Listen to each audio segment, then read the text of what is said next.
Aliados mais próximos da família Bolsonaro estão insatisfeitos com a falta de um apoio mais enfático de Tarcísio de Freitas à pré-campanha de Flávio Bolsonaro.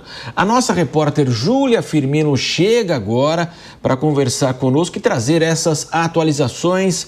Seja muito bem-vinda. Boa noite, Júlia. É isso mesmo, Matos. Boa noite para você, para quem está aí contigo no Pingos nos Is e também para nossa audiência aqui da Jovem Pan. Tarcísio já disse que o Flávio Bolsonaro, filho do ex-presidente Jair Bolsonaro, pode contar com o apoio dele. Só que essas declarações de Tarcísio só vêm quando ele é questionado por jornalistas a respeito desse assunto. Ou seja, Tarcísio ainda não fez nenhum post nas redes sociais, não disse isso de forma aberta, E a gente fala das redes sociais, porque as redes sociais têm grande peso agora, Matos? A gente sabe, os políticos usam muito esses meios para trazer, então, apoios, enfim, trazer os seus posicionamentos. E aí, isso vem junto com a falta da presença também do governador Tarcísio de Freitas no evento de pré-campanha que Flávio Bolsonaro fez ainda no ano passado, em dezembro, aqui na capital paulista, quando ele se reuniu aí com membros do mercado financeiro, na capital. E aí, entre os bolsonaristas, já há quem o chame Tarcísio de Freitas de Tarcísio Garcia, em uma referência justamente ao ex-governador Rodrigo Garcia, que também não se posicionou quando ficou aí no meio entre Lula e Bolsonaro, ainda nas eleições de 2022, quando houve também uma corrida eleitoral ao cargo da presidência da República. Os apoiadores de Bolsonaro e da sua família dizem também que se Tarcísio não se manifestar, um apoio firme, não colocar aí em público, não fizer essa declaração pública, de fato, mais enfática no apoio a Flávio Bolsonaro, ele pode ser visto como um traidor e ser também alvo da artilharia do grupo. Já os aliados de Tarcísio dizem que, apesar dessa ansiedade dos apoiadores de Flávio ser uma ansiedade normal, natural, que pode vir a acontecer, que tem acontecido de fato, na visão desses apoiadores de Tarcísio, ainda não é hora de prestar esse apoio, de fazer campanha, já que o governador tem focado muito na sua gestão estadual, que é onde Tarcísio de Freitas tem estado à frente aqui do governo do estado de São Paulo. Um deles diz, inclusive, que esse momento, por enquanto, é de articular com apoio com demais partidos e que essa responsabilidade é do senador e não de Tarcísio de Freitas. Apoiadores do lado de Flávio Bolsonaro dizem, por outro lado, que acreditam, que se o governador do estado, que se Flávio Bolsonaro não desistir dessa candidatura, Tarcísio de Freitas vai sim entrar de cabeça, vai ajudar na campanha, mesmo que seja por uma sobrevivência, para se manter aqui na política, no cenário político brasileiro. Volto com você, Matos. Júlia Firmino, daqui a pouco ela retorna conosco aqui na programação da Jovem Pan. Valeu, Júlia.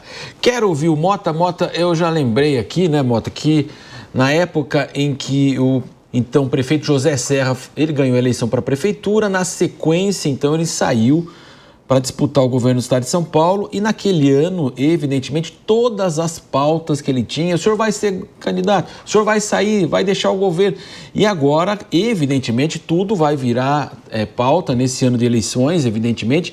Agora, a gente falava até dessa fidelidade de Tarcísio em relação ao Bolsonaro. Ele sempre disse que foi lançado pelo presidente, tem a maior consideração por a sua vida política começou justamente ali com o Bolsonaro e que não iria, evidentemente, traí-lo. A gente já falou um pouco sobre isso, nem ia bater chapa com o Flávio Bolsonaro.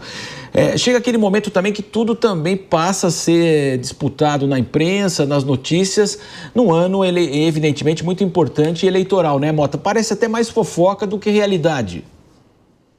Você vê que o curioso dessa notícia, nós estamos comentando o que o Tarcísio não fez. Há muitas coisas que ele não fez. Na verdade, há uma quantidade infinita de coisas que o Tarcísio não fez. Então, aí a gente já tem uma medida da importância do Tarcísio nesse cenário. Porque quando o que você não faz vira notícia, imagina aquilo que você faz. O Tarcísio já deixou muito claro e explícito o seu apoio ao Flávio. O resto é fofoca. A gente precisa lembrar que o cenário atual inspira muitos cuidados, principalmente para uma pessoa visada como Tarcísio, que tem o potencial de ser o próximo presidente da República.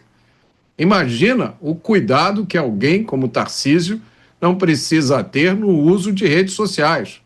Para quem não sabe, não conhece a legislação eleitoral do Brasil, no estágio atual, você tem que chamar, por exemplo, o Flávio Bolsonaro de pré-candidato. Se você usar a palavra candidato, você pode estar cometendo crime eleitoral. Esse é o Brasil. Principalmente se você for um político de direita. E outra coisa, gente, Flávio é Flávio Bolsonaro. O Flávio já tem as credenciais que ele precisa para ser conhecido. Só no X e no Instagram somando, Flávio tem 10 milhões de seguidores. Então, Flávio vai muito bem, obrigado. Diego Tavares, eu acredito que de fato, né, nessa questão, e fico imaginando, se Flávio Bolsonaro for candidato, ele vai ter o apoio incondicional do Tarcísio. Sem dúvida nenhuma, Marcelo Matos. Como nós repercutimos aqui na nossa primeira pauta, eu acho que são nulas as chances de um projeto presidencial de Tarcísio afrontando a decisão de Jair Bolsonaro de apoiar o seu filho Flávio Bolsonaro. E eu concordo com o Mota quando ele diz que notícias como a que nós estamos repercutindo agora evidenciam o protagonismo de Tarcísio no campo da direita e realmente aparenta um pouco ser, enfim, uma fofoca de um apoiador aí de segunda prateleira, terceira prateleira do projeto da direita. Tanto é que Tarcísio de Freitas já declarou o apoio, por diversas vezes, quando questionado, declarou o apoio, mesmo diante de um fogo amigo já existente. É sempre bom lembrar, o irmão do pré-candidato Flávio Bolsonaro chamou Tarcísio de candidato do sistema que o bolsonarismo sempre se vangloriou de combater. Então, se mesmo diante dessas adversidades, dessas rusgas, Tarcísio de Freitas, em momento posterior, declarou o seu apoio à pré-candidatura de Flávio, quer dizer que esse apoio virá. Até o presente momento, Tarcísio não deu nenhum indício de que poderia ir contra a opinião de Jair Bolsonaro, muito pelo contrário, todas as oportunidades em que tratou do tema, registrou, deixou muito claro sua gratidão a Jair Bolsonaro, que foi o pai político de Tarcísio de Freitas. Tarcísio não seria governador do estado de São Paulo, o maior estado da federação, se não fosse pela chancela de Jair Bolsonaro, que o alçou ao posto de ministro de Estado e, posteriormente, também prestou todo o apoio à sua candidatura. O fato é, a realidade há de se impor e a urna não perdoa ninguém. Tarcísio de Freitas, se quiser sobreviver na política, e principalmente pensando em uma possível candidatura presidencial no futuro, precisa furar a bolha do bolsonarismo. O voto bolsonarista é importante, mas ele não é um voto que exclusivamente consegue eleger um candidato a presidente. Tarcísio precisa dialogar também com outros players da política brasileira, principalmente do centro, haja vista que, como nós reiteradamente repetimos aqui, o centro é quem define as eleições, principalmente no duelo entre candidatos com alta rejeição. Henrique Kriegner, a gente sabe que nesse momento de discussões aí, claro que os partidos vão buscando espaço, né? Nós tivemos, como o Diego falou desse fogo amigo aqui, o próprio PP estaria insatisfeito com os rumos do Estado, já houve manifestação de alguns deputados do partido. A gente observa nesse momento que é um trabalho de articulação e disputa de espaço político, não tem vácuo, né, nesse espaço. Então, claro que até a definição do cenário, até chegar lá a campanha eleitoral, muita coisa vai acontecer, mas essas cotoveladas são inevitáveis. Exatamente, Matos, até porque existia gente dentro dos partidos, congressistas também, que tinham absoluta certeza que o indicado, não que torciam, muita gente torcia, mas tinha gente que tinha absoluta certeza que o indicado do presidente Bolsonaro seria para a campanha o governador Tarcísio, e que diante da notícia de que o indicado se tornou então que a escolha do presidente Bolsonaro foi, de fato, o Flávio Bolsonaro, essas pessoas que já tinham feito planos, já tinham todas estratégias, já tinham feito até o que precisava fazer para planejar uma campanha, ou mesmo até qual seria a participação deles nesse futuro governo Tarcísio, vamos colocar assim, isso ficou muito abalado. Eu acho que um reflexo disso nós vamos ver agora na questão da derrubada do veto do presidente Lula a respeito do PL da dosimetria. O projeto da dosimetria, né, foi aprovado na Câmara com amplo apoio da parte chamada ali do Centrão. até com alguns parlamentares da esquerda, muito no âmbito, no contexto dessa escolha. Quem é que vai ser o indicado do presidente Bolsonaro para a presidência? Uma vez que isso foi definido, parte dessas lideranças do Centrão já se desiludiram com um projeto de centro para o Brasil, vendo que, na verdade, o candidato mesmo seria um candidato da direita e, como gostam de dizer aí, da direita bolsonarista, né, que é o Flávio Bolsonaro. Nesse sentido, vamos ver como é que vai ser. Será que nós vamos ter, na derrubada do veto, o mesmo número de votos a favor que nós tivemos na aprovação do PL da dosimetria na Câmara? E aqui eu destaco a Câmara, não o Senado, né, mas a Câmara mesmo. Será que nós vamos ter o mesmo número de pessoas, os parlamentares que votaram a favor serão coerentes agora e permanecerão votando a favor? Ou isso pode ter abalado e aí nós vamos ter uma mudança nesse resultado na derrubada do veto? Eu acredito que essa votação da derrubada do veto ou não, do presidente Lula no PL da dosimetria, vai ser um termômetro muito bom para saber se o centro continua engajado com esse projeto ou se vai começar a fazer certas sinalizações para o governo federal que ainda existe esperança de diálogo. Eu cito aqui, para encerrar também, mais um exemplo que foi do União Brasil, no caso do ministro Sabino. O União Brasil pediu cabeça do Sabino justamente por ter desobedecido a ordem de desembarque geral do governo federal. O Sabino não acatou, foi expulso do partido e acabou perdendo a cadeira. Porém, quem foi que indicou o novo ministro? O próprio União Brasil. Aquele que havia desembarcado, reembarcou. E o que foi o fator aí entre esses dois eventos? O que aconteceu? A indicação de Flávio à presidência da República. Então, muita gente que tinha um futuro muito certo esqueceu que nós vivemos no Brasil e qualquer coisa muda em 20, 30 minutos, a gente tem um novo cenário e temos que ter flexibilidade para lidar com esse. Vamos ver os próximos capítulos, né, Matos? Essa articulação, Mota, do PL da dosimetria, derrubada do veto, aí vai ser um sinal aí de qual lado vai estar cada partido, ou ainda não? Ainda é muito cedo e esse projeto será que passa, será que não? Eu temo por esse projeto, Marcelo. Eu não sou desses otimistas em relação ao projeto. Desde o começo eu tenho dito aqui no Pingos que eu achei um absurdo. Primeiro porque dosimetria não é função de Congresso, dosimetria é função dos magistrados. E se esse sistema não está funcionando, o que o Congresso deveria ter feito é aprovado uma anistia. Mas o Congresso desistiu dessa luta antes dela começar, resolveu aprovar um projeto de dosimetria feito a 6 mãos, como dizem, o que é um absurdo no sistema democrático republicano. Então é um projeto que tem tudo errado. E por último, mesmo esse projeto sendo aprovado, ele vai ser executado pela mesma magistratura cujas ações tornaram necessária a criação do PL da dosimetria. Então, cada um acha se isso faz sentido ou não, de acordo com a sua própria lógica.